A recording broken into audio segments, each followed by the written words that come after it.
Proxy Radio, where we discuss the unidentified, the unexplainable, paranormal, conspiracies, and much more. Starring your host and co-host, Jenny Nicasio, Sean Kelly, and Jason Sledgehammer and Petro. Brought to you by UPRN Network. Now for your host, Jenny Nicasio.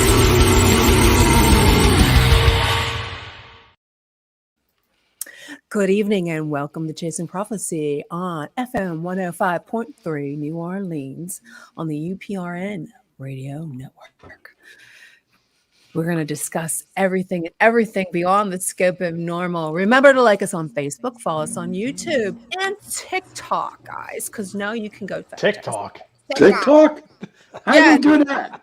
Happy Torture Tuesday, darling. Happy Torture Tuesday. Yeah, damn I'm Torture Tuesday. Jenny, of course, Nicasio, with my friend Sean Kelly, the Vampire Slayer, and Sledgehammer.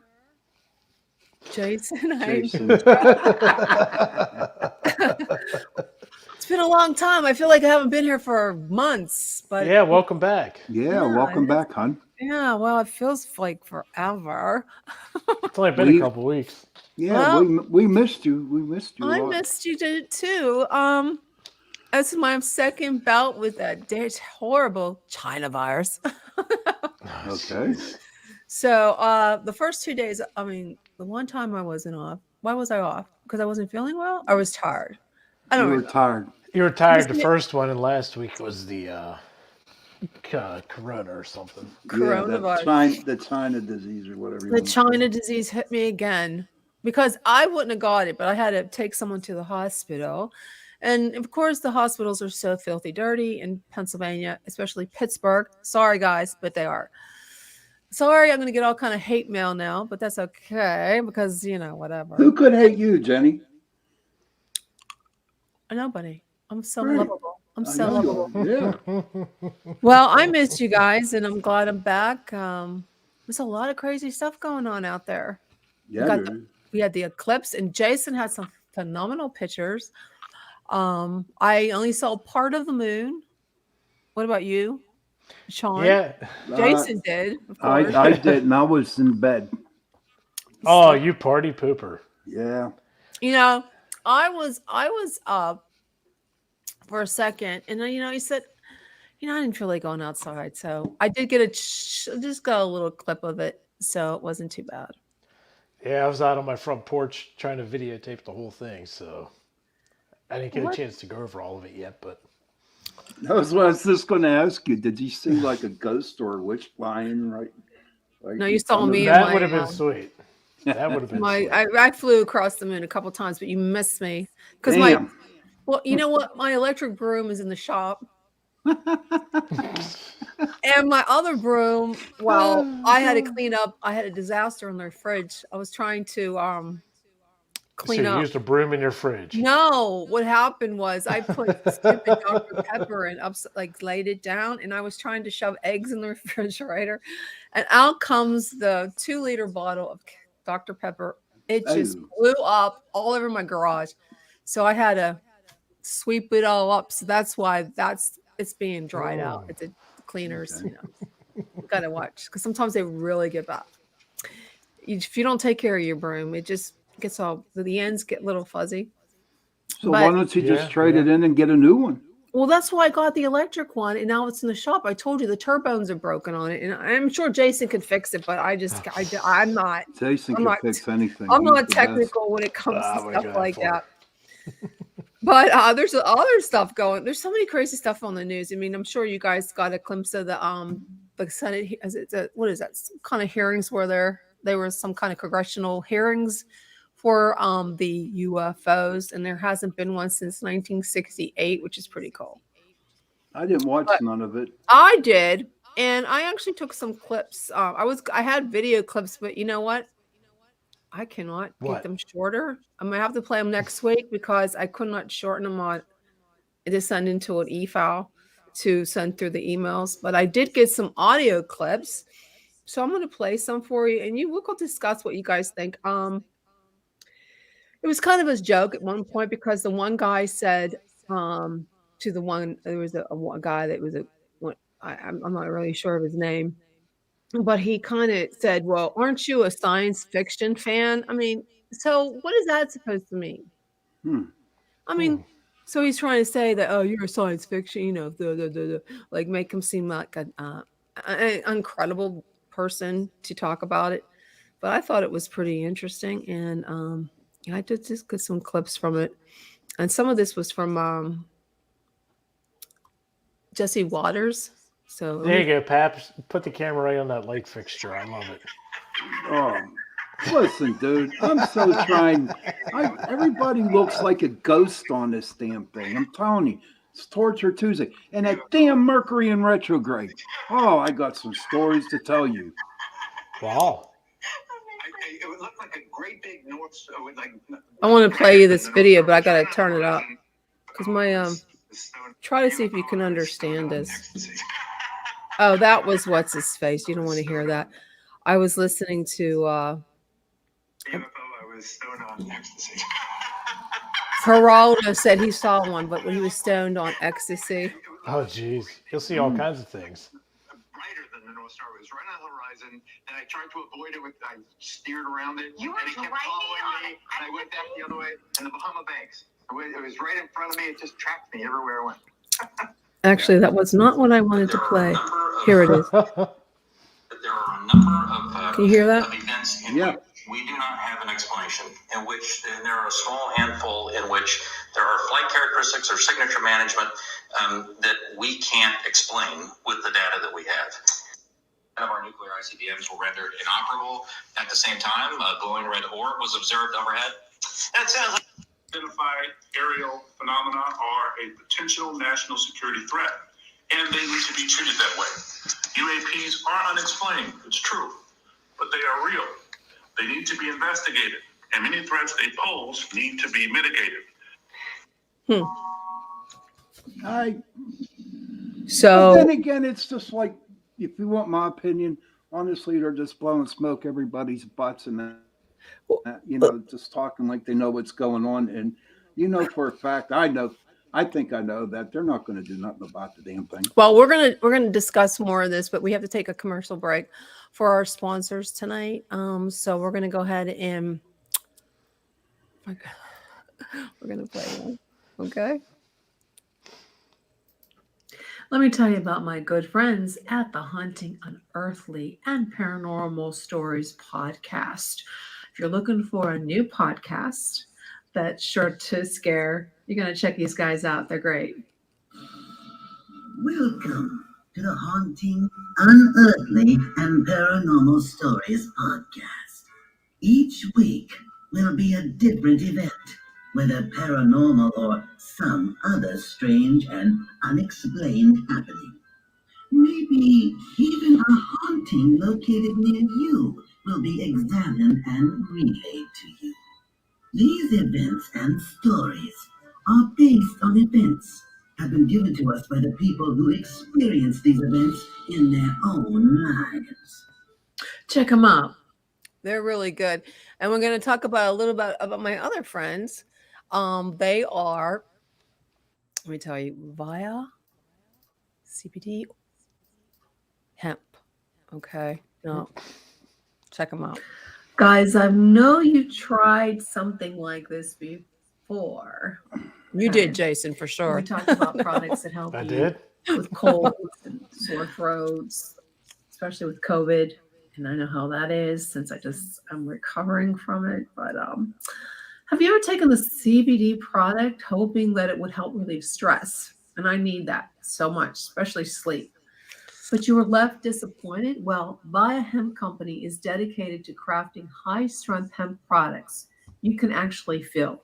And get this, they even have a legal THC product that they can ship to your door in all 50 states. These guys have crafted products to promote specific effects such as sleep, and we need that, and pain relief, and even energy that we all lack. Whether you want gummies, topicals, vapes, or drops, they got you. So head over to their site and improve your daily routine with Via Hemp Company. Visit viahemp.com and use the Prophecy 15 code. Prophecy 15. That's Via, VIA IIAHEMP.com. Check them out. You're going to surely like it. I know I did. Yes. Next week, I Okay. think I will do it live because that was a recording. I sound a little nasally there, so I'm going to try to get hopefully next week I won't be so bad, but definitely via hemp CBD, you got to try it. I personally like gummies myself but you have to be careful because once you have one, you want to keep eating them. So and you're all just eat the whole bag. you're all and then- stoned. Wow. No, I'm teasing. Eat the whole bag and then call us. I will. Yeah. Yeah, we should have a show after you eat the whole bag. Seriously. I'm really hot right now. I'm like sweating. It must be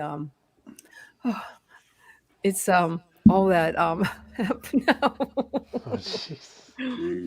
No, so anyways, a lot of those UFOs that they saw were more like drones. They admitted they were their own drones. But you know what? If they're so worried about this, why don't they do something? Like it could be China or Russia. And I hear an echo. So why am I hearing myself? It's all in your head, Jenny. Is it? Yeah. I hear How many gummies did you eat before you came on? Yeah. Yeah, welcome No. back. Welcome back. Oh my God. No, I'm fine. I'm okay. It's just like I don't have the air on. I really don't need the air on. But I should probably put the air on. Well, when I was in here the other day, I started my diet again, by the way. How's that going? I'm doing a different one. I'm doing it's from 2006, a Michael Thurman. Something about body makeover in 6 days. But I ate these when I was sick. You can't see because my green screen. Was it goldfish? Cheetos. Cheetos. Those are great for trapping mice. No, you know what? This is a little bad. No, these are dangerous. I didn't Why? eat dinner on Saturday, so I ate 6 packs. Oh my goodness. bro. There's let me see how many calories in. There's 160, so I had 600 calories. That's coexisting with the gummy bears. I liked it because it was delicious and it really satisfied me. Okay.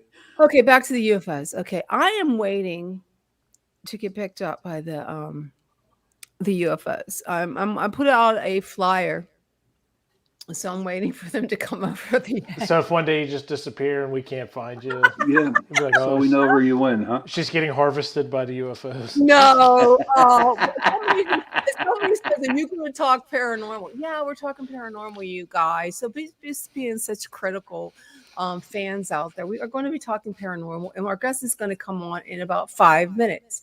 Hopefully, he got the link. Let me talk about a little bit before we go.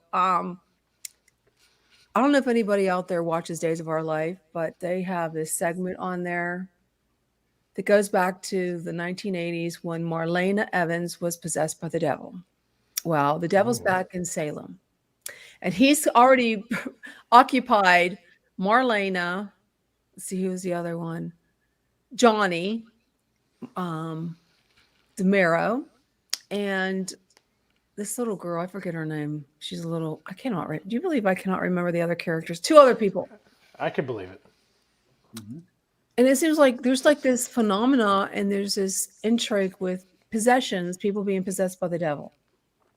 Now, I know myself, I'm scared to hell, and I wanted to wear my cross, but I forgot it. My rosary beads, like I always do when there's an exorcist on the show. But this stuff terrorizes me. Ever since I'm a scaredy cat when it comes to the devil and possessions and demonic stuff, the exorcists, the omens. But then there's this curiosity that's kind of, I want to hear more about it, which kind of freaks me out. Like, not that I'm attracted to that stuff. It's just like, I'm curious, I don't know about Curiosity you. killed the cat. Yes, and our guest is coming on soon. I see him there. So Well, I tell you what, ever since I saw the uncut version of the original Exorcist movie from the 70s, I tell you what, that movie is still as scary today as it was, I'm Yeah, sure, it is. back then. well, The uncut version is... I don't know how this Adam Blai, he's our guest. He's a layman, and he's a church decree expert in religious demonology. I used to have my son had an encyclopedia on that stuff, freaked me out. And Adam he's an expert in exorcisms for someone close to us, because we are from Pittsburgh, the Diocese of Pittsburgh. And he's also served as an expert in these areas and training priests, which I thought was pretty interesting, and deacons and the laity and many other dioceses, which is really interesting. I can't wait to pick his brain. He's an auxiliary member of the International Association of Exorcists, a Vatican-recognized private association of the Christian faithful based in Rome. This is so cool. And he has over 15 years of working and training in exorcism, and that's crazy enough. Exorcism ministry. I would like to get a degree in that, but he has witnessed and experienced a number of miracles, and that's cool. And I can't wait to hear about that. And some of which he has been appointed to investigate by the church. He's also worked in the tribunal of Pittsburgh Diocese and pursuing a canon law degree. And his upcoming book is, you got to read it, The Exorcism Files. It's so cool. So without further ado, welcome to Chasing Prophecy, Adam.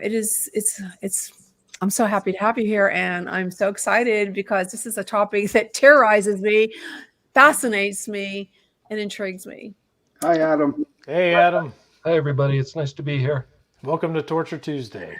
Why We do might you- need an exorcism of the show to get all the demons out, Probably. so we can have a Because we flawless do- show. We always have, actually it's going pretty good. Normally it doesn't. So I don't know. Maybe it was the divine mercy I said earlier. I don't know. So Adam, I just can't believe that you pursued a career in this. And before we get on to ask you some questions and talk more and dive deep into the topic, how in the world did you get involved in this? Well, I didn't pursue a career in it. This career pursued me. So I was in graduate school for adult clinical psychology for the PhD program, and doing brainwave research, and mainly studying the brain as part of that, but doing clinical training and things like that. And this was back when the paranormal craze literally just started. So Jay and Grant's show had just come out. It was the first and only paranormal show in existence. The paranormal was not trendy. This was like this weird one show on a cable network. And I was curious because I had been trained as a clinician, and I knew about mental illness, and I knew about what you can induce through hypnosis. You can cause the brain to hallucinate. A healthy, non-mentally ill brain under hypnosis can see things, hear things.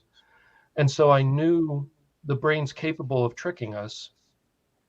And I knew some mental illness can cause psychotic experiences, hallucinations. So I was naturally curious whether these people claiming to have spirits or ghosts, whether that was anything real or if it was just an artifact of the brain.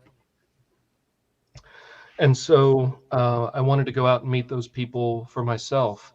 And basically through that, met specialized clergy that were working on a case here in Pittsburgh. I wasn't living here at the time.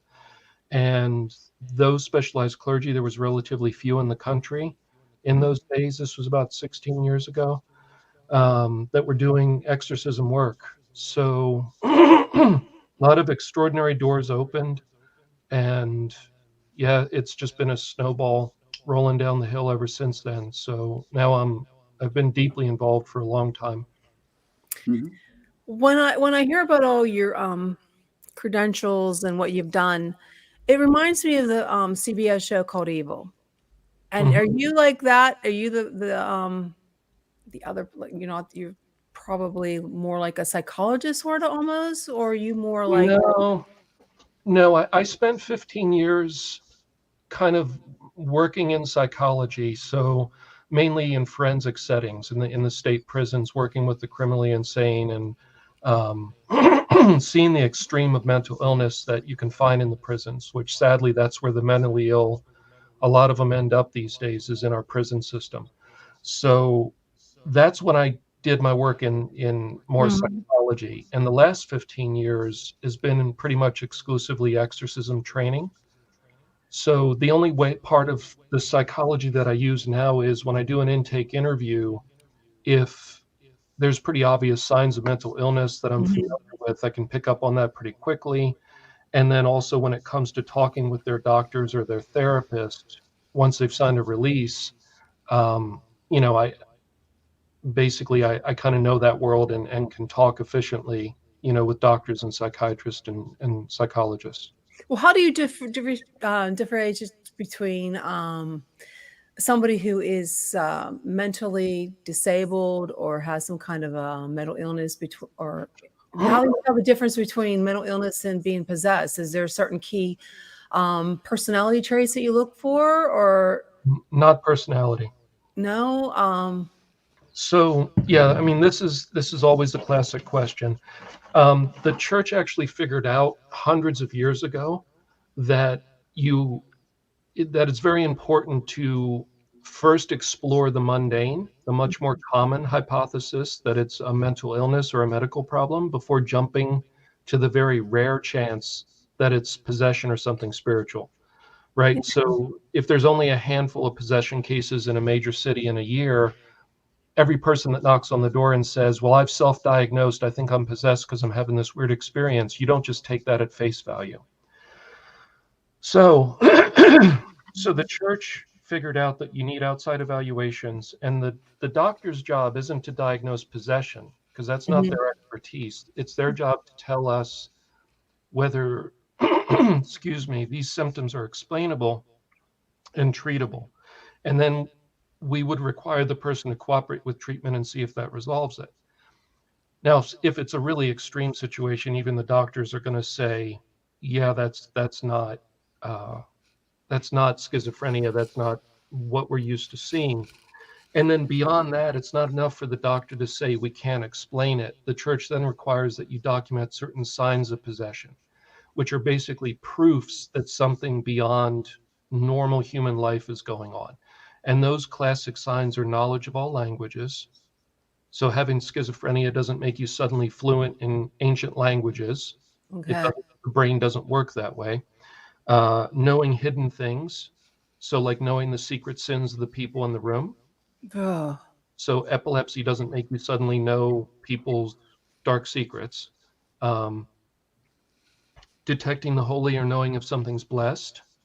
So telling me the name of the saint whose relic is in my pocket that I didn't mention to anybody that I had with me, or lining up 10 bottles of water and one of them was blessed in the other room and they can pick out the blessed one every time. There's many other examples of that, but mental illness, medical problems don't make you suddenly able to detect blessings. And then the fourth one is strength beyond the person's condition. And that's the weakest of the signs, because in inpatient psychiatric settings, you can see pretty explosive, pretty impressive strength in a burst of adrenaline. The difference with possessed people is 3 or 4 hours later, they haven't slowed down at all. They're not fatiguing, and everybody else is covered in sweat and exhausted, like you feel like you've been fighting a Wookiee. So yeah, those signs, you have to document some of those. It's not enough for the person to just roll around on the floor and growl or tell us they think they're possessed. Sorry for the long answer. Oh no, I found that fascinating. So it's good. I don't have to worry about my neighbor who speaks Japanese, or says that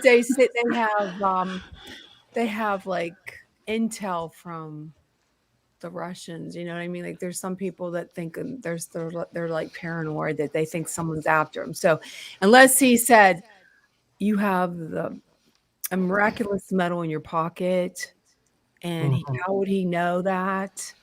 Or if he starts to talk in tongues, like, or no, you gotta be careful. Tongues is basically, like the Bible says, when there's tongues, there has to be an interpreter of tongues. So if you want to talk about tongues from a Christian perspective, from a biblical perspective, it sounds like gibberish to anybody except somebody with the gift of interpreting tongues. Okay. 99.9% of the time in the modern world amongst charismatics, everybody's babbling in tongues, but nobody knows what anybody is saying. And that's not scriptural. The scripture is clear that if tongues is active, the gift of interpreting would be present. Otherwise, what's the point it's supposed to be a way for God to impart something on the community. So if somebody's just babbling and making noises, that is not possession. If Okay. facility and language is like, let me give you an example. There was, and it's the one I always use because it was a striking example from many, many years ago. There was a woman here in Pennsylvania raised in a rural community, basically raised on a farm with a high school education, only spoke English, like all of us. You guys are in Pittsburgh too, right? Mm-hmm. Mm-hmm. Yeah. So kind of, not too far from here, but in the country. Only spoke English. And she was interrogated in English, French, Latin, Lithuanian, and German, and was properly responded to all the languages when she was in the demonic state. Oh, wow. So that's very different than tongues, which is like, well, just because somebody's babbling and I don't know what they're saying, that doesn't mean they're speaking accurately. Right. Okay, so if they start talking like an what do you call that? Islam. Arabic? Arabic. So, and there was no way they could know that. So they would be a suspect of demonic possession, maybe. If there was, just based on that, I would want to investigate. I would want to investigate a lot. So usually if somebody's possessed, their life is a shrieking nightmare and they have a lot of other complaints. They're not just speaking in a language. But yes, that's an example. So we had a person here who spoke in a dialect of Arabic from southern Iraq. Basically, it's modern Sumerian, that region of Iraq. And there was somebody in the household that spoke Arabic, about 8 different dialects. And so they knew this person was actually speaking legitimate, specific Arabic of that dialect. So, but you're not going to see that in a vacuum on its own. You're going to see that as just one sign that goes along with all the suffering of being possessed. Possession isn't just knowing languages. So how do is there like a key factor that some people might be more susceptible to possession than others, or if you're baptized, can you still get possessed? It's just a lot of curiosities. There's no one vulnerability and there's no absolute proof against it. It's all about human free will. It's about inviting relationship with these deceptive spirits, and anybody can invite that relationship. So, and again, if you like the Bible and you want to look at scriptural examples, there was people alluded to as being possessed that were Jewish and presumably were brought up in the Jewish faith and engaging in their religious rituals and yet became possessed. And certainly just experience bears out that being baptized doesn't make you like you're not proof against it. Just like being baptized doesn't mean temptation stops. So temptation comes from the demon. And Thomas Aquinas, explains to us that it's an excitation of the memories and a stirring of the passions. So you're tempted by remembering what a nice apple looks and tastes like, and then your passions stir up and you think, oh man, I really want an apple. And that's essentially what temptation is. He has to work with something that's already in your mind. And being baptized doesn't make you immune to the demon's activity and temptation. And likewise in these other areas. And the reason for that is God allows these things as corrective experiences to stop people from walking away from God and entering into a relationship with the demon. So even though it really is not pleasant, it's a last-ditch effort to wake the person up and say, stop playing with black magic. That thing isn't your friend. I'm going to let you see what creature you're choosing so that you'll hopefully turn away from it and come back to God. So yeah, that's a long-winded answer. Touching on, the whole question of why does God allow evil? Yeah, it's a big lesson to learn. Haven't you been possessed by some kind of presence? Yeah, but it's the person's about to fall off the cliff. So if you're so entangled in black magic that Basically, if you're possessed, you're already almost always flirting with suicide. The demon is constantly telling you kill yourself. Oh, You're being tortured. You're sleep deprived. You're in danger of losing heaven. You're in danger of ending up dead and damned. And so it's a last ditch effort that God allows to shake that person out of what they've walked into. What do you consider black magic? Well, the difference between magic and religion is thy will be done. It's a submission to God's will. So it's the soul seeking to do what God created it to do and has put the person here to do in their life. Magic's approach is my will be done. So instead of submitting to God, it's I want my will to be pushed on the world. I want to get the girl. I want to get the money. I want the shiny car. I want my will to overcome the world or other people so I get what I want at the expense of others. So the magic approach is my will be done. And black magic is essentially the recruiting of spirits to help you get what you want. Oh. Instead of submitting to God and seeking God's will, you're trying to foist your will on the world. And since you're only a human and you don't have magic powers, you then bargain with spirits who can do these parlor tricks to try to help you get what you want. And it essentially boils down to either comfort, information, or power. So if I'm worried about the afterlife and my mortality, I want to hear from the other side. I play with the Ouija board. I'm seeking hidden information. I might ask the supposed spirit, what's it like over there? What happens when you die?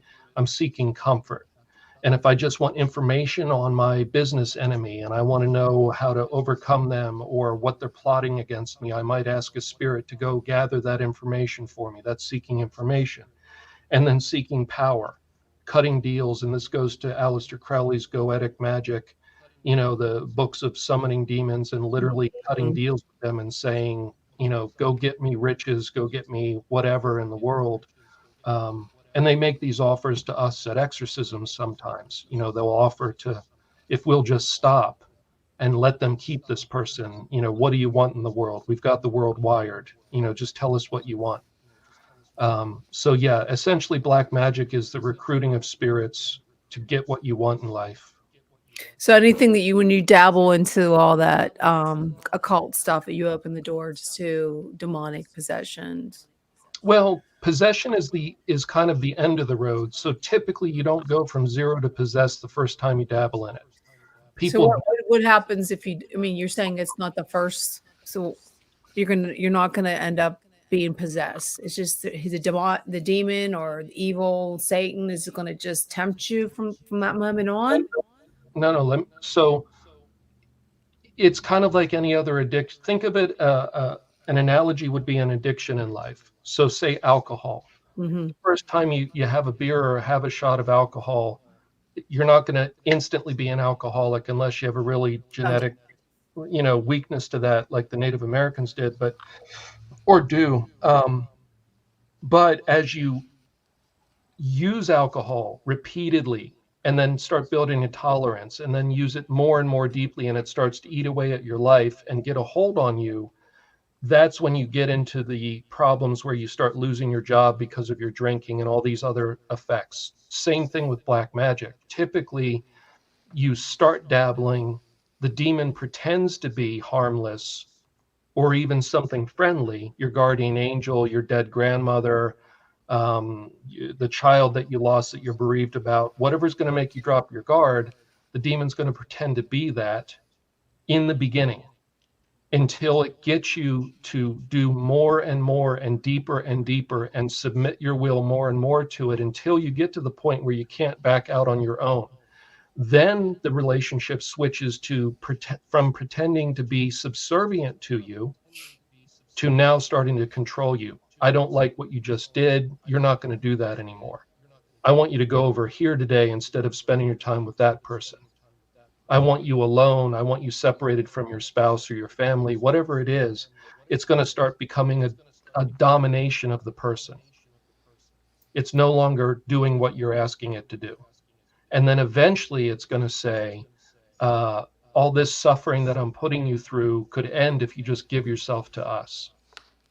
So it's going to start torturing you to the point where your life is just a nightmare. And then it's going to say, you got two ways out of this situation. You can either kill yourself or give yourself to us entirely. And typically that's when the people give in entirely and become possessed. So it's a process. It's not just, bam. Mm. Jason, can you hear those questions? I mean, can you hear what he's talking about? You're having a little technical problem. Yeah, everything keeps glitching over here. Well, you're in Philly, aren't you? I'm still in New Jersey right now, about 40 minutes from Philly. Must be the hotel Wi-Fi not the best. Maybe. Oh yeah. So, why the devil most intently attacks priests and religious vocations? Because ordained clergy are greater enemies.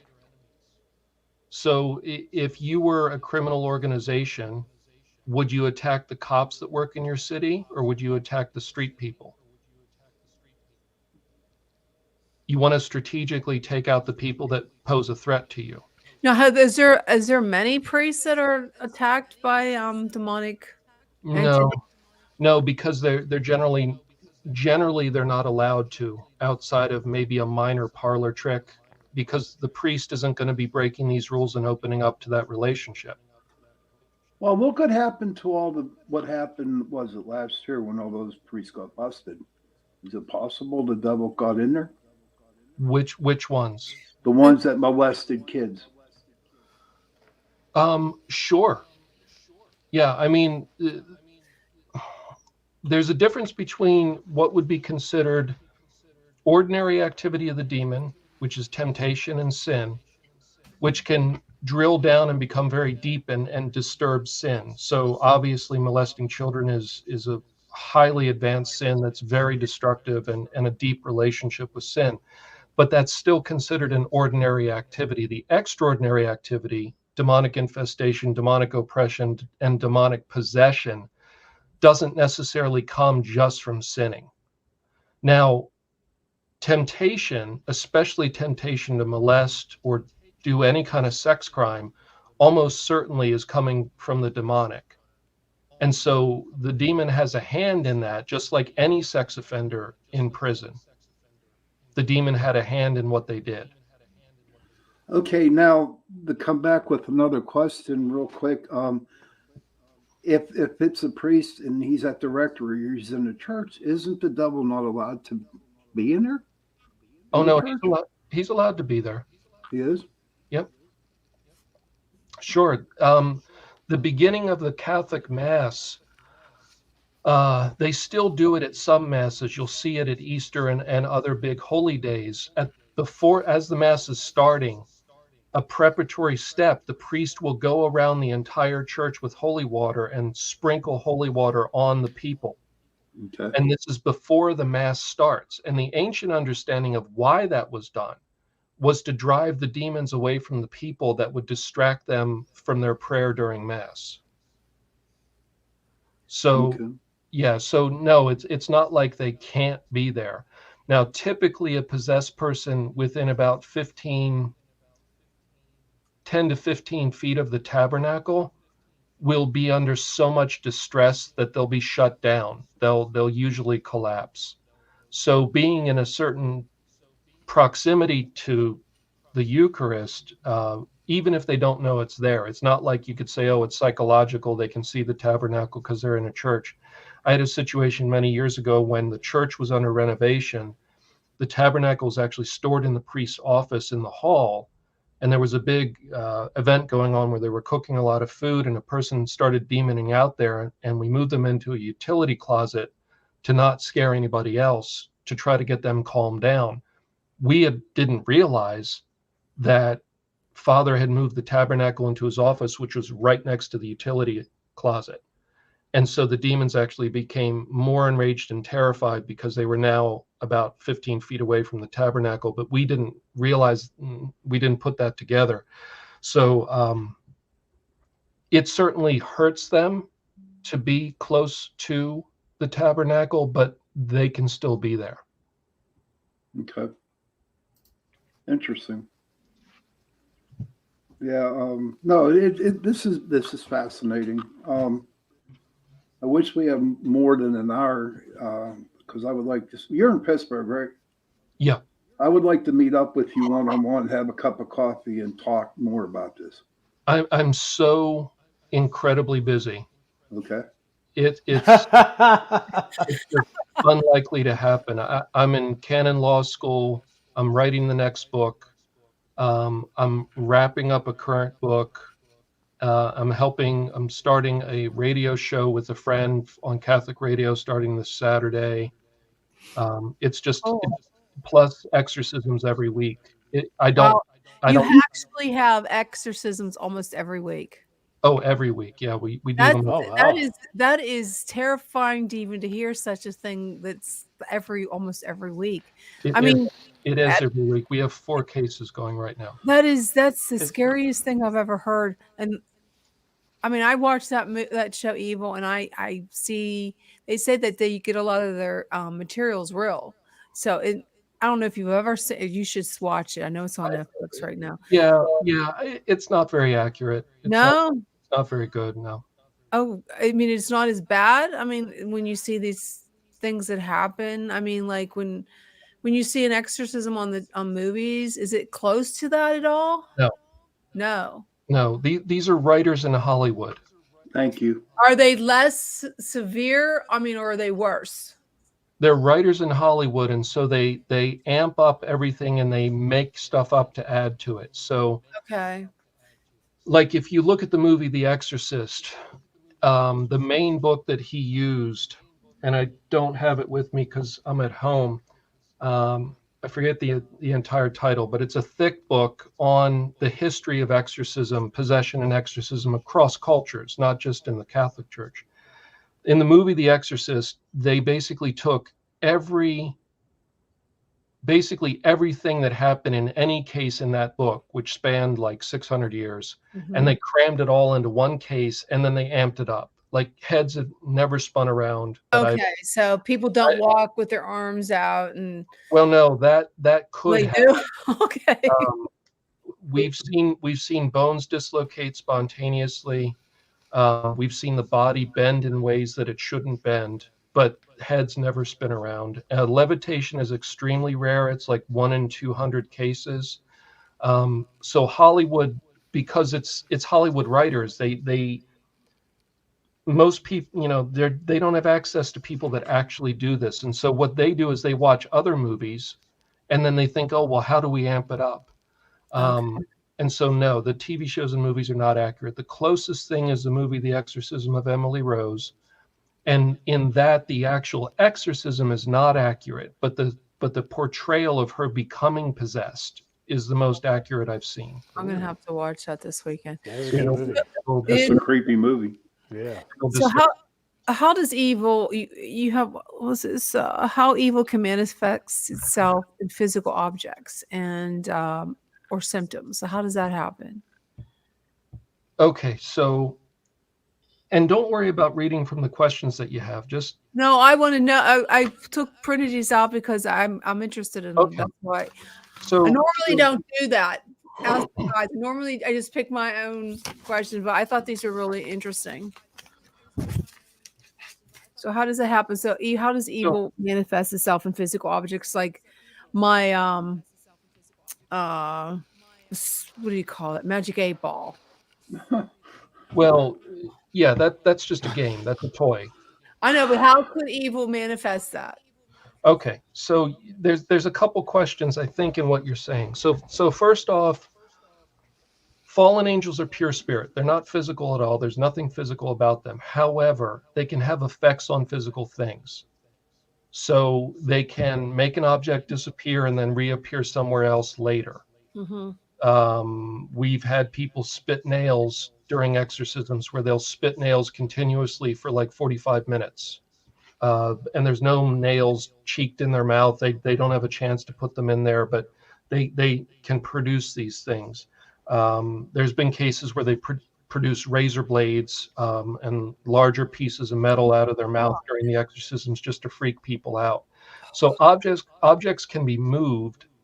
And then the other issue, I think, of what you're getting at is the idea of cursed objects, and that's a different thing. So Okay, that's different. anything can be blessed, which is kind of the priest asking God to have a bit of divinity connected with that object. That's a blessing. Anything can also be cursed, and that is somebody with authority over the object invites the demon to form a relationship with that object. You have to be an authority over it. So just like somebody couldn't walk up to your house from the sidewalk and say, "Oh, Satan, I give you this house." And then suddenly you have demonic problems in your house because some random person just said that. Mhm. They don't have authority over your house. Satan has to go to God and say, "Can I have permission to do things in this house?" God's not going to say yes unless the person in authority invited it. So with objects, you can have somebody curse an object. They invite the demon. They have to have authority over that object to connect with it in some way. And then they either get the object in your house or get you to eat it or drink it. And then you'll see the effect of the presence of that object, because a demon essentially says, "I'm allowed to be with this object, and this object is here, therefore I'm going to be active here." And so you can see people that like buy an antique that Yeah. they don't know what was done to it before, and it turns out that it was cursed. As soon as they bring it in the house, things start happening in the house that are disturbing. As soon as you remove the object, everything stops. That's an example. And then people have gotten into trouble with eating or drinking something that's been cursed, because now it enters the body, and now you get afflictions on your body. And in certain situations, it's more complicated than just eating or drinking something, but that is what has led to possession in a number of cases. From eating something that's been cursed. Yeah, and this is probably where the ancient tradition of saying grace over anything before you put it in your body comes from, because you don't know spiritually what's been done to that person puts in front of you. So so cursed objects are real. There's minor exorcisms, which are for cursed objects or homes, and then solemn exorcisms are for people. So finding and exorcising cursed objects is something that's done regularly. You better not just get anything from an antique store, because you don't know what you're picking up. Somebody else's. Well, that's true. Antique stores is like the number one place to pick something up that is haunted or cursed or But then again, there's some pieces there's some good. I was just going to say real quick, we were talking about these cursed objects. Where I worked, there was a wooden box, a very old one. And a customer came down and took the box because he really wanted it. A couple of days later, brings it back down and says, "Get this thing away from me. Ever since I took it home, it's just been nothing but bad luck and terror." And I checked the box out. I didn't take it home, but you could just feel like there's a presence of something with it. Mm-hmm. What it is, I'm not sure. Can you bless an object after you got it? Did it has a curse to get rid of it or not? Blessing doesn't remove the spirit. It has to be driven out. So blessing just ticks it off and makes it uncomfortable for it, but it doesn't remove it. So that's how people could have like their houses blessed and still have bad activity. Okay, that makes sense now. Yeah, typically what happens is it goes quiet for a couple days and then it comes back with a vengeance. Yes, it does. Yes, it does. Okay, now you when you talk about possession and evil, opening the doors, playing with Ouija boards, tarot cards. We have 2 ghost hunters right here. Mm-hmm. They investigate ghosts, houses, and people. Now that you are saying that can open the door to it too. Yeah, so I started this whole journey looking into people that claim to have this haunted stuff, and then I met most of the paranormal celebrities in those early years of the paranormal craze. Mhm. You know, like been at a number of conferences with Jay and Grant. I knew Mark and Debbie. They're dead. You probably know their case. You know, a number of other people, some that aren't maybe as prominent as they used to be. And over the years, I've come to understand. And here's the thing. So this is a long kind of soapbox, and I apologize. But okay, so the bottom line is ghost hunting is two things from a Christian perspective that's problematic. Number one, it's a violation of the first commandment because you're turning to a spirit other than God for comfort or information. You're saying, show me there's an afterlife, tell me something. And so you're violating the first commandment, which is to put God first and love God only in terms of any spirit. Secondly, if you're a Christian, you're literally doing exactly necromancy, which is the definition of necromancy is calling the dead in order to talk to them. And from a Christian, at least for a Christian, it is vehemently forbidden. So the word abhorrent is only used, I think, 4 times in the Bible. And the word abhorrent is how God is described as feeling towards necromancy. So his reaction to it, according to the Bible, is he'll cut you off from his people and turn his face away from you. So it's apparently a big deal to God.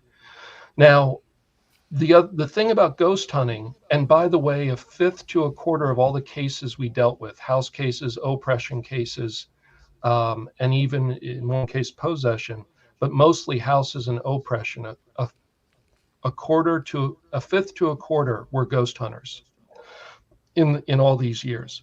And those paranormal celebrities that you see on TV, most of them have had train wrecks in their life, but they don't put that on television. That doesn't attract viewers and it doesn't sell advertising dollars. So I know most of those people, and I know the things that are going on in their life that are private that aren't on the TV show. The shows sanitize it and make it seem like a harmless hobby. But if you've spent any time in the paranormal world, you know you've heard of innumerable people that have had serious fallout from playing with spirits. You will sooner or later. And some things are more dangerous than others. So the Ouija board, the pendulum, divining rods are particularly dangerous because you're inviting a spirit to manipulate your body. And so you're giving a certain amount of dominion over to the spirit. You're giving a certain authority over your body to the spirit. So it's a quicker route to a problem. Asking for something to speak in a recorder, you're not giving it direct dominion over your body. So it's a slower route. But yeah, it took years to fully understand it and appreciate it. And I'm not just like being judgmental or holier than thou at all. But I've seen so many cases that have come out of it, and I've known the people that made it their life. And I know the stuff that was going on in their life. And I'm not going to talk about people's private business publicly. You know, the one case that you probably are aware of is Mark and Debbie, because that was known and it was in the public. You know, their murder suicide. You know, Mark and Debbie Constantino. No. They're the biggest EVP experts in the country. They were on. They committed suicide. Murder suicide. Later you can Google it, Mark and Debbie Constantino. Yeah, I will. I think I heard of them. They appeared on most of the big paranormal TV shows, and they were at many paranormal conferences because they were known as people that could get EVPs basically anywhere they went. Well, what about the Warrens? Because she was very religious. I mean, she was always saying the rosary. I mean, she was I don't know if she was Catholic. Elizabeth, was it Elizabeth Warren? Lorraine Warren. Lorraine Warren. Because she was very highly religious. Yep, and I only talked with Lorraine once. I didn't know Ed. He was already dead by the time I was getting involved in this, but I'm friends with one of their close relatives. It's a long story, but basically Ed and Lorraine did things that from a Catholic perspective you would never do, like using trance mediums to try to talk to spirits in homes. That was their main technique for figuring out what was going on with the haunting. And again, from a Christian perspective, from a Catholic perspective, that's incredibly forbidden. And so they were doing things that are absolutely not Catholic and are inviting all kinds of problems. It's also, I mean, I get it, I guess, but it's a little odd to keep things that you're saying are cursed and then keep them and allow people to come into your home and interact with them. I thought they kept him locked up in a room, but they didn't let anybody see them. Look at any tours of their museum. There's only a few items that are actually in cases that are closed and locked. Most stuff is just out for the person to approach and interact with. And it just from a common sense level, why not exercise those things and get rid of them? Why celebrate them if they've caused so much hardship and evil, and if there's satanic stuff in there? And so anyway, I'm saying I get it. There's a fascination. There's a P.T. Barnum component to that where that's fine, but they weren't doing things properly from a Christian perspective. They were using trance mediums and they were using spirit communication that you wouldn't use. Like we deal with hauntings very easily. It's really easy. If it's a poor soul, meaning it's an actual human soul, they're not going to talk to you because they're not allowed to. They're only going to signal their presence. You go and you say the prayers for the dead and the haunting stops. It stops. All the activity stops and it doesn't come back because they got what they needed. And if it's demonic, meaning it's destructive or scary, which is a clue that it's demonic, you go in and do an exorcism of the place and then you bless it afterwards and everything stops.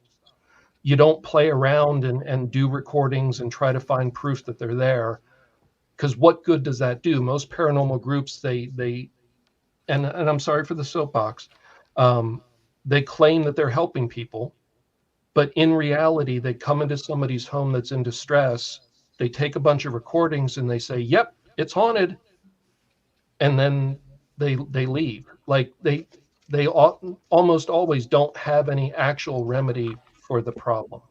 And I know that some people like to say prayers, and that's great. And if the prayers resolve it, wonderful, praise God.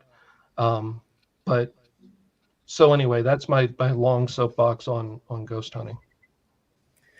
So what do you do if you have, like you're saying, you say a prayer, like if I have my house is haunted, I don't know if it could be my family or the people that used to live here, just say a prayer for them.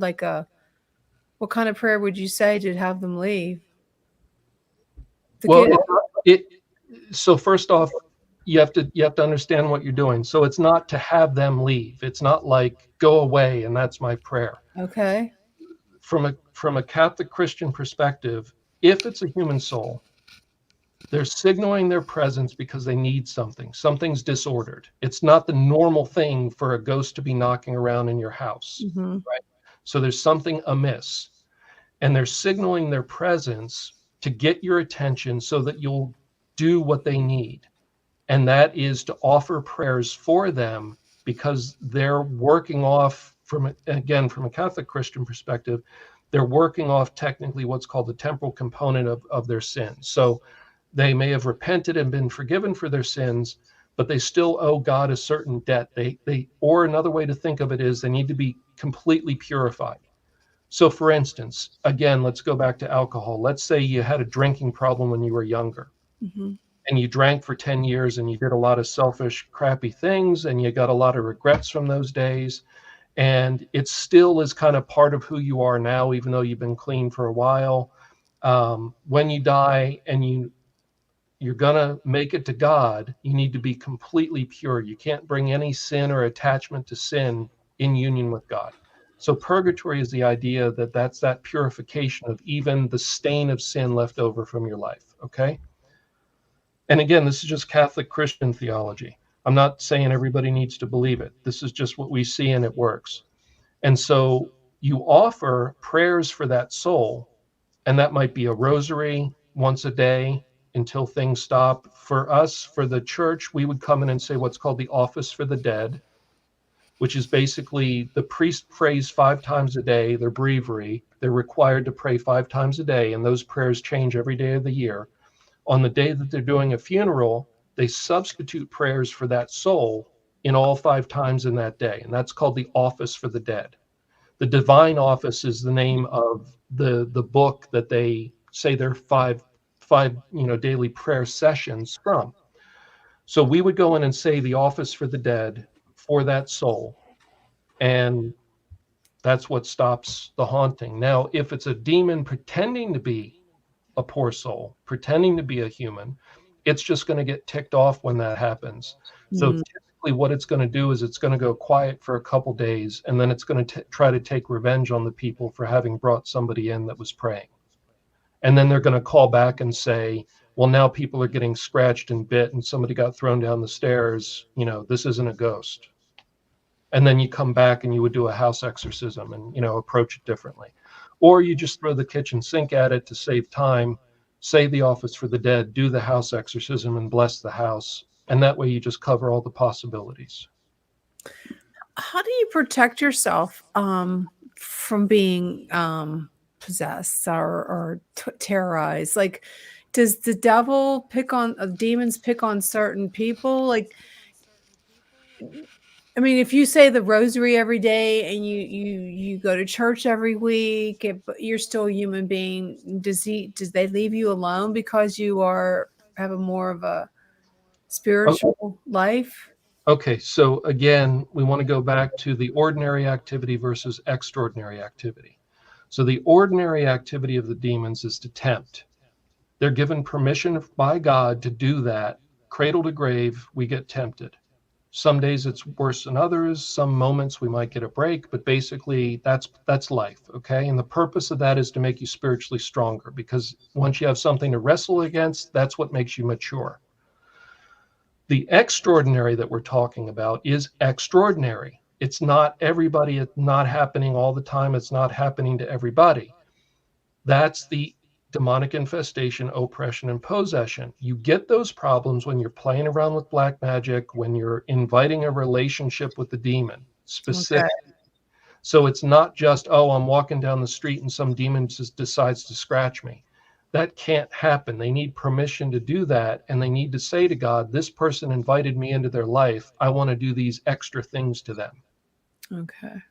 So as long as you don't make those invitations, and you and from a Catholic perspective, you would say you stay in a state of grace, and that means don't have unconfessed mortal sin on you. Now, having unconfessed mortal sin doesn't instantly mean you're possessed. I'm not saying that at all, but you want to, as best you can, take advantage of the sacraments. They're there if you happen to be Catholic, and try to avoid violating the 10 Commandments. That's a great place to start. But certainly don't play around with witchcraft and Satanism and go at magic and summoning demons, basically. So if I stay a good Catholic girl and don't you play with the Ouija board, you don't need to worry about that. I don't have to worry about it. You might as well get a habit and be, like Sister Jenny. If you do play with an Ouija board, don't burn it afterwards. Don't bury it. Bury it. Yeah, I just get rid of it. I think those are myths. Yeah, just throw it away. But break it so somebody else doesn't use it. It's a fascinating topic. Yeah, it is. So tell us about your book. This is what you're going to have in your book? Yeah. So this is the third book. If you wanted to get like an overview of all this, the first book, which is Hauntings, Possessions, and Exorcisms, would be the one to read. And that's kind of an overview of everything. The poor souls, the ghost hunting, what leads to demonic infestation, oppression, possession, what it typically looks like versus the movies, like what it looks like in real life, and how it's resolved. So that would be a good overview. The book that's coming out in September is more of a case studies book with specific real cases. Of course, all the details change, so you don't know who we're talking about. but real cases to show you what has happened to people that have played around with these various inroads that we've been talking about. But the specific life story of that person, what they got involved in, why they got involved in it, and exactly what happened, and then how the case was resolved, if it was resolved. And so it's a case study book with a purpose of educating you on, here's some cautionary tales. It's not about, here's a horrible story to scare the crap out of you. Mm-hmm. I'm not sharing gross details because honestly, no publisher would publish it. The things that happen to people are too horrible. No publisher would publish it and you wouldn't want to read it. But some things I allude to just as, because you kind of have to warn about certain things. Mm-hmm. But basically, it's a case studies book, and that's what's coming out in September.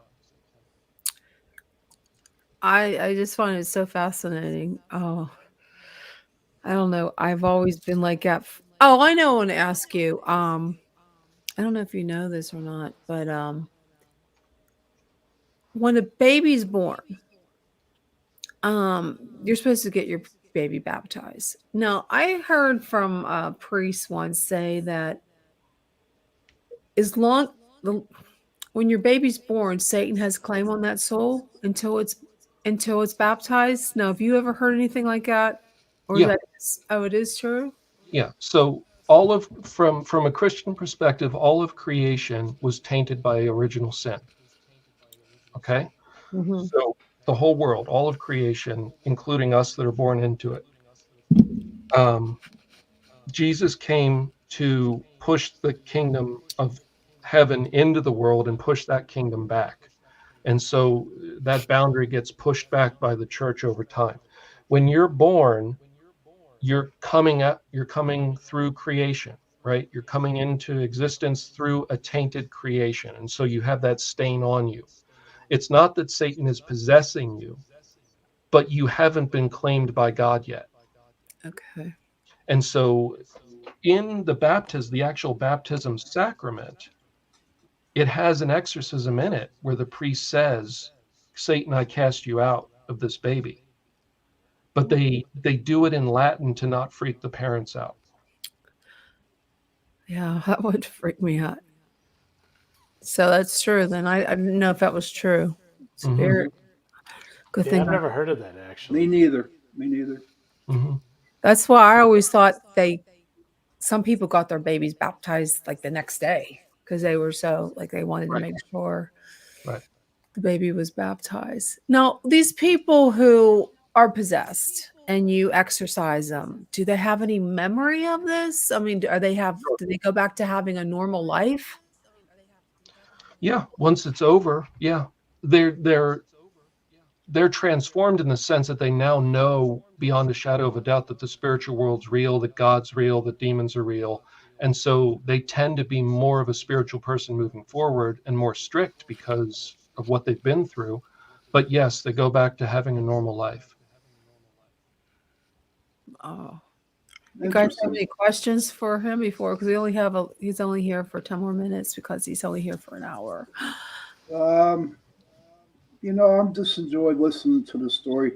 I know you only got 10 more minutes, and on some of the stuff you say, and I'm not going to contradict what you say, because what you said about ghosts, and I know you're talking Christianity, right? I've been doing this for 16 years with PPS, okay? And we have done possessions, okay? We have cleared out houses that nobody ever had to come back again, that we had to come back again. But can you tell me, I'm curious, what did you do? I work with God. I work with angels, but I don't follow. I was raised Catholic, but I don't follow the Catholicism. But I know, and plus, I've been sober for 31 years now. Mm-hmm. Okay, and I was sober when I started this, and I'm not going to fight you. That's why I'd like to sit down and talk to you whenever you're not busy. Well, I would like to talk to you about it. I'm just putting it out there. I'm just curious, what specifically do you do? Are there prayers? Do you ask the angels to remove the problem? Like How I do it is I go into a meditation and I call in the spirits, not the spirits, the angels. I work with Uriel and I work with Gabriel. I don't work with Michael. Okay. And they come in, they clear it, and the house is okay. Okay. But we don't say no prayers. But you are correct about once you. But that is a prayer if you're asking holy angels to do some good. That is a prayer. That's a request to heaven. Well, they never leave my side, dude. You know what I mean? So, and I'm not knocking what you do. In fact, I give you all the kudos in the world for it, you know, but there's another side of clearing entity out or, you know, getting a person unpossessed. You know, I have done it, and I'm not being egotistical about when I tell you that. I'm telling you from a humble part of me, okay? Mm-hmm. And well, the minor exorcism for houses is this was a person. They were two people. Okay, let me finish. The minor exorcism for houses that the church has written and uses is the full version of the St. Michael prayer. My Michael, Archangel, protect us from the wickedness and the snares of the devil. Yeah, but it's the full version. So that the one for the laity is very brief. The full version that Pope Leo XIII wrote is, you know, more like 2.5 pages long. Yeah. And that's what the minor exorcism is essentially. It's not asking Michael to do it. The priest does give a direct command to leave, but it also involves asking Michael to do it. It also invokes Mary and other saints too, but it's not that alien to what you're describing. Now, with possessed people, I mean, I think that's different, like than a house. Like you got to be careful about ever saying the way we do it is right and the way you do it is wrong and can't work, because God is God and God can do whatever he wants. Exactly. So it's not up to us to say, oh, I know for sure God wouldn't respond to that, because if you're acting in charity and trying to do the best you can, God may respond to that, even if you're not using a fixed ritual from his church. And then he does. And then he does. That being said, though, I would be surprised if a fully possessed person was that easily freed, in the sense of, like, a fully possessed person, it can be a brutal procedure that takes years. Yeah, they can even take Isn't it true that sometimes it can take more, like 3 or 4 times an exorcism to get the demon out of a person? 6 months. The one I did was up the street. My brother was with me. My ex-girlfriend was with me. And as that evil or whatever was inside that girl, they actually saw, my brother and my ex-girlfriend saw it with their own eyes, that there was a black smoke that came out of her head and went away. Did you ever see anything like that, Adam? Yeah. So before we move on and forget it, though people are sometimes freed quickly, usually by the time they come in for help, they've been possessed for many years, and there are many, many demons inside of them. And it's typically 6 months to 2 years of weekly prayer sessions before everything is out. So the movies make it out to be that it's like, oh, it's 1 10-minute prayer and it's over. That's not how it works in real life. So I'm sorry. And what was your question? Jenny, what was your question? I can't remember. I'm sorry. That's okay. I'm trying to think. Oh, I was just saying it takes like years sometimes. It's just one time that a person. No, you said that. You asked about the smoke. Yes. Did you see anything like that come out of a person? I've seen it on film. So if you look at the medieval woodcuts or illuminated manuscript images of exorcisms, it'll show a little cloud of black smoke coming out of the person's mouth with a drawing of a little devil in it. I have friends in Russia where they video the exorcisms in the Russian Orthodox Church. We don't allow videotaping because the danger of it ruining the person's life if it were to get out. Over there, they do videotape them. So there was an old woman who, when it came out, this billowing big cloud of dark smoke that like covered the entire area came out of her. So I've seen it. I've not seen it in person. It's not the typical thing, just like levitation is rare and spitting nails is rare. The actual smoke thing is rare. But may see it someday. It doesn't really matter. You see so much. I don't want to see it. Stuff. It doesn't matter. Have you ever heard of animals being possessed? Yeah. Have you ever run into one? I've seen animals go crazy in house cases, and suddenly viciously either attack each other or their owner, or leave and run off and leave the house and never come back. Oh my! That's done more as a torment for the owners to hurt them. I bet. And then we have had demons literally say to the priest, I don't want to go back to Satan to be punished for failing. Give me permission to go into the nearest dog. Oh. Wow. And of course, the priest doesn't, because, but so, there's references, and of course the Bible story of the demons asking Jesus for permission to go into the pigs. So there's even a reference in the Bible about them entering animals. What happens if you eat the pig? Won't the devil come into you? Well, the thing is, once the pig was dead, I don't think the spirit would remain there. No, I don't think so. I don't think so either. Before you leave, I still can't understand how a demon can go ask God, is it okay if I possess this person? Just go read the book of Job in the Bible. Job? Yes. Okay, I'm going to write that down. J-O-B. That's the best book in the Bible. I mean, why would he? Well, read the book of Job and you'll see. Okay, then I'll figure it out then when I read it. But essentially, it's God honoring our free will. So if we've asked for the demon then goes to God and says, look, they asked for it. Can I have permission to do this? And because the person asked for it, God honors our free will. He respects our free will and allows us to choose that. Okay, one more thing. I have so many questions. A person who can believes that they are psychic and they can talk to the dead, are those people not really, and they claim to be Christian? Again, you can't really, I mean, you can't be Christian and you could claim to be Christian, but you're not behaving in a Christian way, because if you go to the Bible, people that consult psychics and mediums, it's called abhorrent to God. Okay, but I mean, really, really ticks him off.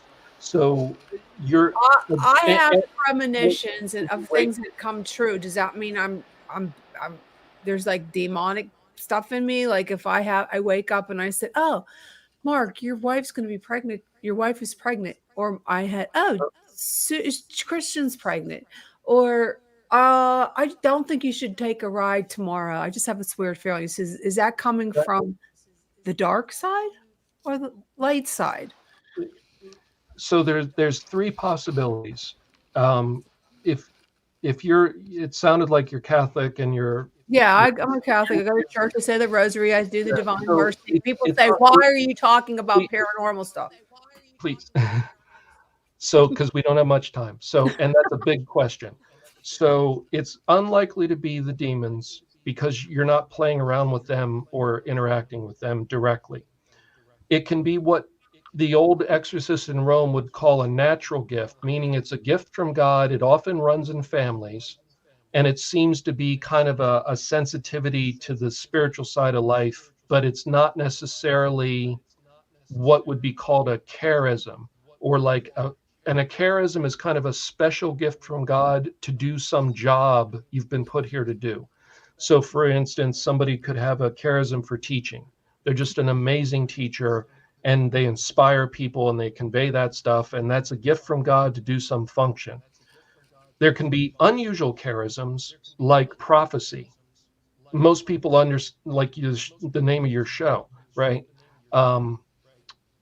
Most people don't understand what prophecy actually means, but prophecy is information that comes from God that's for the community, It's not something that you sell. It's not something that you say, I'm special, pay attention to me. Aren't I great because I'm a prophet? It's not about ego. It's, again, about submitting to God. And that would be a charism, Charism. for ministry. Now, there can be a natural gift, which is this kind of, it sounds like that's more of it's kind of just comes and goes. Mhm. We don't fully understand why God does that, but it seems to run in families. You just want to be careful if you have that going on, that you never start going down the road of it being an ego trip, Mhm. or Right. charging people money for it, or seeking attention for it, because then you're going to invite the demon to start inserting its 2 cents in that process, and they'll start weaving into that process and corrupt it. Well, that's a great. Exactly. I'm thankful I got that definition because that's been bothering me. Well, it was fascinating to have you. Oh, thank you for. Hey, Yeah, thanks for coming. Thank you for coming on. and Sure. it's so cool that you're from Pittsburgh. I know the one priest, St. Barbara's, Father Paul. I don't know where he's at now. He used to tell me he did that. So I think it's pretty cool that you guys do that. And I wish you the best. Oh, thank you. Wish Yeah, you the best. good luck on your Success in book. Thanks. And just stay safe out there when you perform these things. Where can someone find your book, YouTube videos, your radio show that you're having? Just religiousdemonology.com. Religious demonology. Yeah, religiousdemonology.com. That has links to the books on there. And I'll be putting up a thing for the radio show once we get all the promo material from the network. Well, I can't wait to listen. I'm gonna be a total viewer because I find it really cool. I mean, we should get interesting calls because that's going to be part of it. So Yes, I cannot wait. That is going to be fantastic. But thanks again for tuning in, guys, and thank you, Adam, for being on the show. I really love it. You have a great night, and thanks again. sure. God bless you, and God bless God bless you too. Bye-bye. Bye. Wow.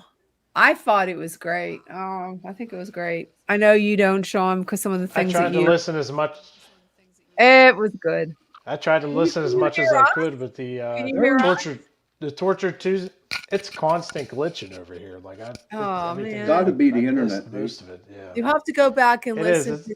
It was a very interesting topic, and actually, I like this exorcist guy better than the other father that was on it because he seems like he really went into depth of what it means to be possessed and the difference between being possessed and mentally ill.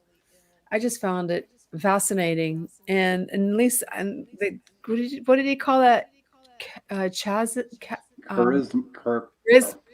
Something. We're from Pittsburgh. I don't know. That's charisma, the natural thing. Because I always wondered and I always fought with that because I mean I've had so many weird stuff since I was a little kid. And then I started to dabble and stuff. I used the tarot cards and I did angel cards and I did moon rituals and all that But stuff. that doesn't make it bad, Jen. I know. Yeah, I know what you're saying because. But no, but do you know how many hate emails I'm going to get? Why? Because he talked about black magic, the witches, and stuff well, like that. Black magic is going to take. I'm telling you right now, Jen. Black magic will take you down to the wrong road. Black magic is bad. I'm going to get a ton of emails, hate ones. Black magic is bad. You're gonna get hate TikTok. If you're talking about Wiccan and stuff, that's totally different than black magic. Is when you worship Satan. Look it up. Sure. There's not too much. There's not too much. The ones I know do not worship Satan, but they do black magic. Look it up. Just look it up right now. The definition of black magic. Okay, I'm gonna look it up right now. I am too. Not the band. Black magic. Not the band. Not the definition. Wait, not the not the not no kind of like definition. Okay. Look up black magic. The type of magic which is believed to use the power of the devil in order to do evil. That is the definition of black magic. I mean, if they're doing like light magic, healing magic, stuff like that and Wiccan. And that's not black magic. Black magic is when you're dealing with, the candles and rituals and sacrificing babies. And even the black magic mass mocks the Catholic mass. Oh my God, Charlie horse. See, every time I talk about this stuff. You're not possessed, Tommy. I'm not possessed. I got a Charlie horse. No. But you know what? That gift you're talking about, since you have, to me, God gave you that gift. That's what I'm saying. I feel better because I always was torturing myself. Was this because I would have dreams or I'd have feelings?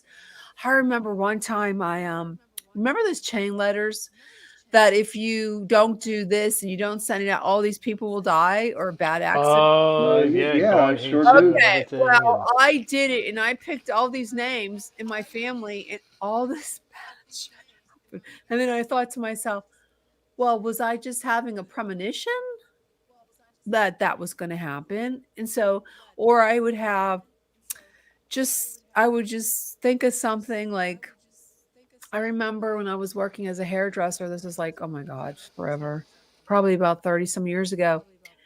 And it was a slow Monday. It was called Haircrafters in Murraysville.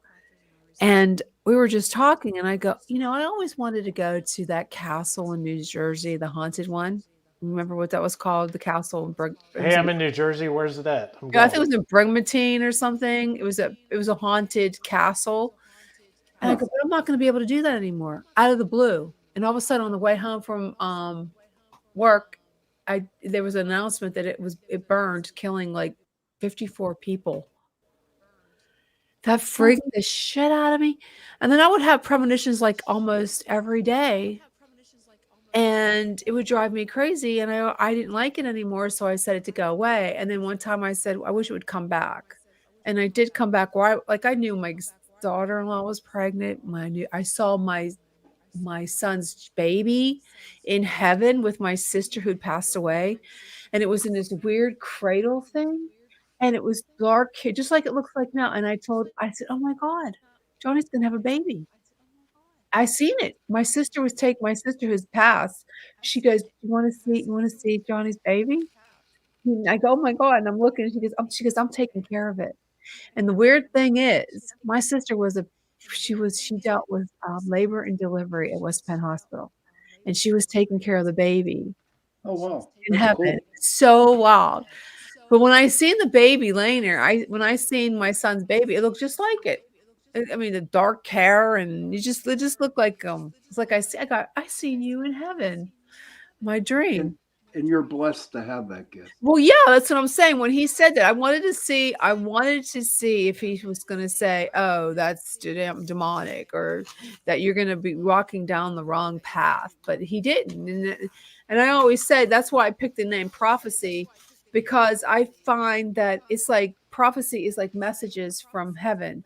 And I know people think, like, I get a lot of flack, like even from my mom sometimes. She'll say, you're opening the door when you do a radio show. Just because I do a radio show on the paranormal does not mean I'm involved in the darkness, and I want people to know that the paranormal is not just, it's anything it's like anything beyond the scope of normal. We can't explain it. And a lot of things that happen in the paranormal world, like ghosts, and this weird stuff, I don't find the demonic stuff paranormal. I just find that scary. Okay. Aliens, UFOs, these weird things that we can't explain.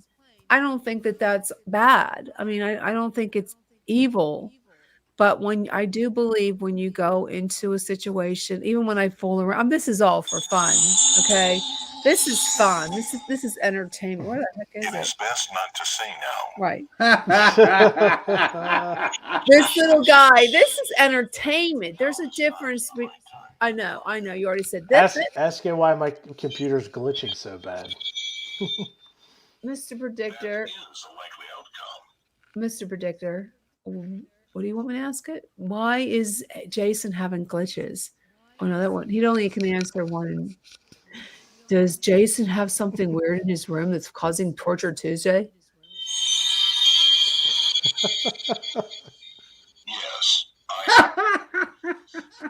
Yes. You know, the whole time we've been on here, I keep thinking that the door in my background, I'm just waiting for it to like slam shut or Well, something. are you I've getting been glitches waiting with for us? it. Are you getting glitches with us right now?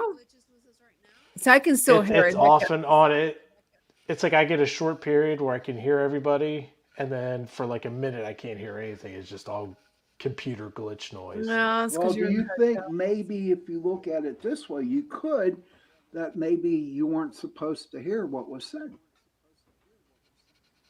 Maybe because I literally missed about half of it because it was just Mhm. it's constant. I can't get it to stop, and it would have to be I guess the internet here, but I'm showing full service on my computer, but that doesn't mean that their Well, sometimes it just complimentary doesn't. service is any good. Well, Couldn't you no. use a hotspot on your phone? What is that hotspot? I tried that. I don't Couldn't have do a hotspot on this phone. No. That's the internet you can run through your cell phone from other devices. Oh, okay. I haven't tried that, but sometimes, Say like your cell phone would be like you yeah. could turn your mobile hotspot on and then connect to it with your laptop, and then that way you can use your computer. Yeah, I listened to some of his videos. I mean, I don't know, it kind of freaks me out. I mean, all that stuff talking about that before I go to bed tonight. I don't like talking about it. Ooh, It's just Whoa. scary. I mean, I love watching scary movies like that on TV, but I've noticed there was a couple documentaries on Netflix who, and it wasn't Netflix, it was Amazon Prime that they did actual exorcism. They're so scary. They're so scary. But I wouldn't want to do that for a living. Sorry. Mm. No, no. no. I like going to houses and, and investigating ghosts. That's what I like to do. Yeah, same here. Well, I ghosts, like it. I like to go to cemeteries and ghosts find are them. different than demons. What's that? Ghosts are different than demons. I think How what do you he's know? saying. But then they because- say that if people's spirits are not allowed to communicate with us. Did he That's say what something he. about that? No, I think he said the demons can't communicate with us. No, he said I the thought he people said the spirit. No, he spirits. They're said not the allowed. They're not allowed to talk. right. The people Not The spirit. human spirit. spirits. Yeah, No, the human. he didn't say that. He said, Yeah, he "Don't." did. Yeah, he Yeah, did. he did. Go rewind. That's what one part I did catch. Well, he said he don't think you're out when you go and you said, "What is your name?" You shouldn't do that. Just leave him alone. But what if the people are calling us and telling, hey, we need help or That's something in our different. house? I wouldn't want to call out the names of them. Did The you only- ever hear the demon that said, "What's your name?" Demons, when they tell you their name, you better watch out. Oh, yeah. Yeah. Now that's ridiculous. You know Oh, what I mean? here's something crazy. My wife just reminded me about this. So this was a while ago. This is a few years back, and we rented this movie. I think it was from Redbox, and it was some kind of like possession movie. And it got to this one really creepy scene, and it was like freaking us out a little bit. I'm like, wow, this movie's pretty intense. And then all of a sudden, just crap started going haywire in the house. It was unbelievable. Huh. So to the point that we actually took the movie out, we stopped watching it and took it back immediately to the Why? Redbox. What was the And movie? what happened? I don't know. I don't know if there it was just bringing something in or what, but it was just crazy. Well, I forgot all about think that. movies can do that. I think anything I think anything like that can happen. Yeah, it was crazy. That was weird. It was very weird because Well, I how like about- scary movies and all that. How about the movie Poltergeist where a lot of those actors died? Well, wasn't that on like actual Indian burial ground that they Yeah. shot Yeah. most of that? Something like that. And that little girl died and a couple other people died because of that. Or they got really, really sick after Yeah. that movie was done. Wasn't he Yeah. talking about something else that he said to watch? That I never heard of the Constantines. I never heard of them. I'm gonna have to look that up. I do believe if you're possessed, you're going to kill you. I think a lot of the people that commit suicide are tortured by some kind of demonic presence. People who commit suicide, because depression is it could be you're tortured mentally, physically, emotionally, and it could be, how do you know it's not some kind of possession that takes over these people who commit suicide? I mean, you have to be hurting so bad to take your life, especially some of the ways they gunshots, like what's her name, that Judd lady? Oh, Winona, Winona and the mum. the mother, yeah, that she shot herself in the head.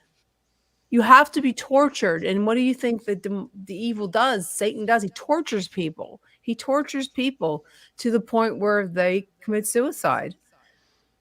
What about Robin Williams? Because they said he suffered from depression. But yeah, depression.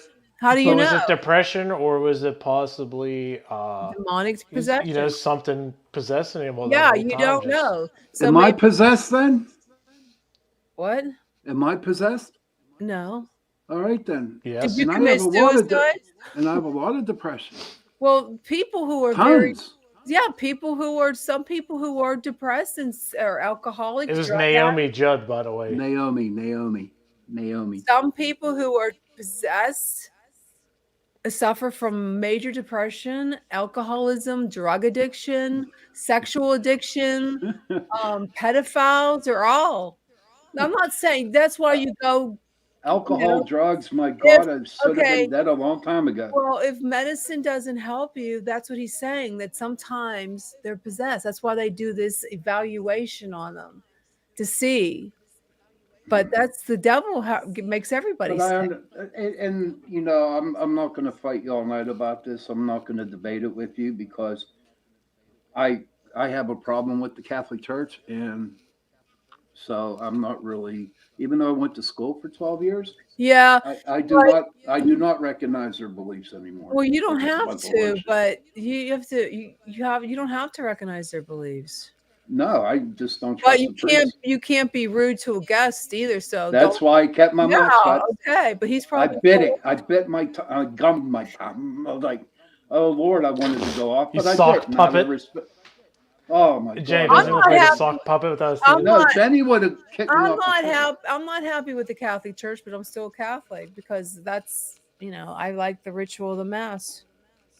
And I have a problem with the priest up on the altar saying the Mass.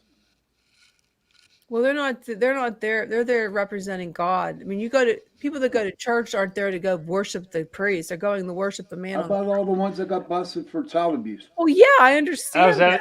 I think that's what Sean's talking about. There's 480. Yeah, there was. But I had in Pittsburgh and Boston. I have a problem with it too, but I don't go to church to listen to the priest. In fact, I tune him out when he does the homily. So if he's listening, what was weird is when that all came out, the bishop, I found out that he was part of the whole situation. And just thinking back to when I was a teenager, got my confirmation and all that through CCD, and it's kind of weird. It kind of freaks you out, like thinking like, okay, so he was part of what's going on, and then it's sickening. I'm also getting a blessing. Yeah, how does that work? It's sickening, but you have to understand that they're not the ones that are doing. The Catholic Church has been infiltrated by the devil since the 1940s. If you are interested in this topic at all, Taylor Marshall, he has his own YouTube channel. He goes into depth, and he wrote a book called Infiltration, which is the Catholic infiltration of the Catholic Church. I'm sure it's been infiltrated a lot longer than. Yeah, it's gone way back in the Fatima. Oh, because there was these 3 children who saw the Blessed Mother, and they actually think the one was murdered by the Catholic Church because she knew the secret, and the secret wasn't that Pope John was. There's a secret that he was shot. Okay, the secret was that she told the Pope was the Catholic Church was infiltrated by the devil.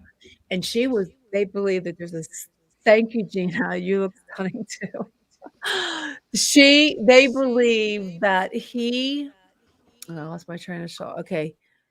That the church was infiltrated by the devil. And that nun, Faucia, I think her name Faucia, the little girl, they believe that she was murdered, and there's a double.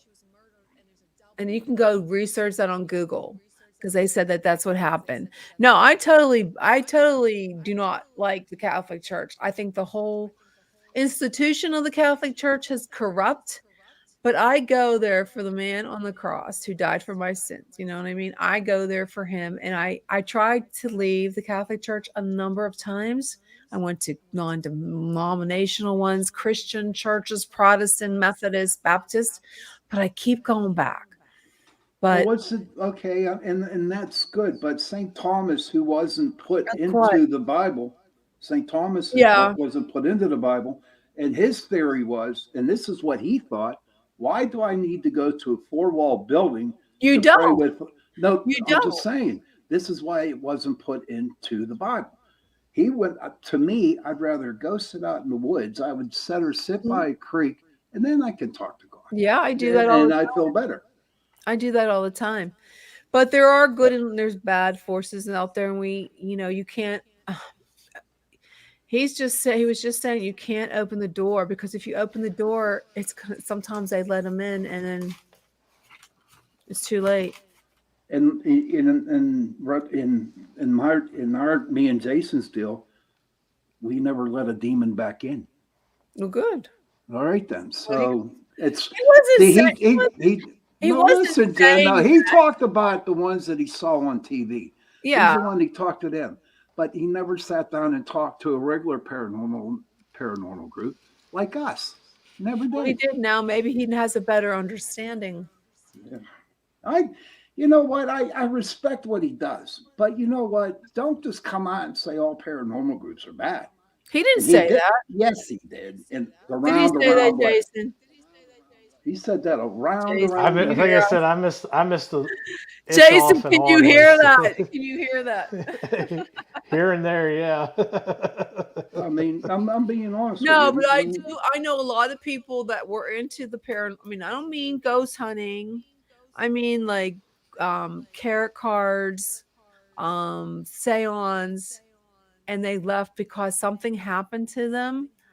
And like Doreen Virtue, go look her up. She was I have her cards. I mean, she made beautiful angel cards, tarot cards, and something happened to her that brought her she totally left it. Now she talks on YouTube about her Christianity. So I don't know something must have happened to her that spooked her, because she. Can we get her on the show and find out? If we can get her on. Well, here's a question. So if like psychics and everything are forbidden, why are some people gifted with that ability in the first place? Well, that's what he was talking about. He said that they're called chasms or whatever, or chisms. Yeah, it's probably a piece I missed. And it's a natural gift of prophecy that if it's forbidden and they're gifted with it, why? No, that's not what he said. He says if you go and you use it to boost your ego or make money. That's why I would never, ever try to do that. I mean, I have a gift. My son has a gift. Like he said, it runs in the family. My mother had a gift. So does that mean as ghost hunters, is that forbidden, or is it not, because we don't go out there for ego or money or any of that stuff? No, you should be fine then. Unless you go out there and say, I'm going to make millions of money and I'm going to make a movie. Hell, you know what? Our group is so damn good. We could have, but we didn't. I decided not to do it because, the way I look at it, God gave me this gift to help people. He gave the gift of Pittsburgh Paranormal Society to help people, not to take their money. No. I would not do. I mean, people will tell me, my friends, why don't you do it for a living? Make some money. I can't. Mm-mm. I will not do that because I know that God gave me a gift and he gave it to me maybe to help somebody, but not to charge money. Exactly. And exactly. But you know what? If you look at it, if you really get in deep into it, say like, you always have to keep that energy flowing like this, right? So Jason asked me, Sean, can you read me?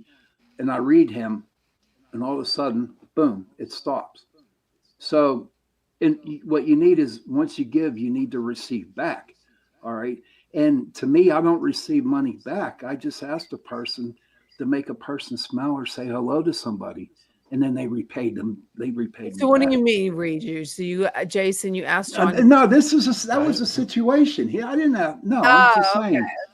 Sean, can you read Jenny? No. Oh God, no! I don't want to. Lord have mercy. Lord have mercy. Lord I've got have another mercy. show and I got to Mr. be up at 4:30. Mr. Predictor.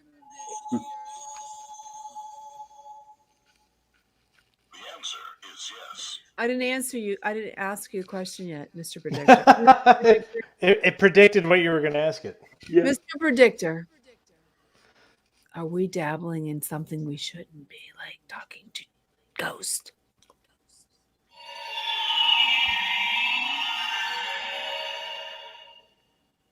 It is a strong possibility. See, he said so. Oh, yeah, that's Mr. What, $2. Mr. Hey, he was Medical. right last time we did it. Hey, you know what? So I know this guy. I know this guy, right? And I was talking to him, and turns out that his son was into like warlock and sorcery stuff to like the fullest extent, and he's apparently a very, very intelligent, young man. And I'm gonna see if I can get a hold of him. That'd be cool to see, Yeah, get opinions on. from that side. Get him on the show. Because that's some pretty, it could be some pretty intense stuff to deal with. Oh, yeah. We do. Yeah. Let's see what we have next week. Or let's see my book, my black book. No. My little black book. Oh, your We black have magic. Josh. I'm not really sure who this is. I have to go look it up on my Josh on my Gmail account to see who the heck this is. Yes, darling. Let's see who we have. Josh. I gotta say, I like black magic. It makes my tires really shiny. Oh yeah, I haven't used that in a while. I haven't. Oh, Lord. Who the heck is this? I used to like Black Sabbath. No, who the heck is this Josh guy? I don't know. You're the one that got him. He didn't. I don't know. I have to go look. He's on my book, but I don't have him on my email address. I don't know who it is. We'll have to figure it out. Yeah. See what happens. Well, it was a great show tonight, guys. Yes, it was. Yes. So Nice glad Yeah, you for the all parts I can hear tuned of in. it. Nice so- debating. Nice debating. I thought you said something else. Oh, God. Oh, shit. Welcome back, Jenny. Yeah, welcome back, hon. Look. Oh, I'm having a hot flash. Okay, yeah, so thank you guys for tuning in tonight. We really appreciate you, and I'm so glad. If you happen to watch the show over, and you should, because there's a lot of information that we talked about. So go ahead and do that, and you can catch our show on YouTube, on the UFO Paranormal Radio. I think it's called What is it called? UFO Paranormal Facebook page. You can see it on Pittsburgh Paranormal. And if you'd like to be a guest on our show and you think you might enjoy us, send us a direct message, or you can send me an email at chaseandprophecyradio@gmail.com. And I hope you liked our new intro without Trish Mo. I thought it was great. Did you guys like it? I mean, It was good. very I liked it. Turned out pretty good. Turned out great. I tried. We can't always be perfect. We tried. It looked pretty good. Okay, let me see if I can find the exit, because you know me, I always get lost. I do Good night, everybody. get lost. Wait a minute. Good night, everybody. I don't know. Joe always sticks it somewhere where I can't find it. I think this is it. Well, see you next week, guys, on Torture Tuesday. Yep.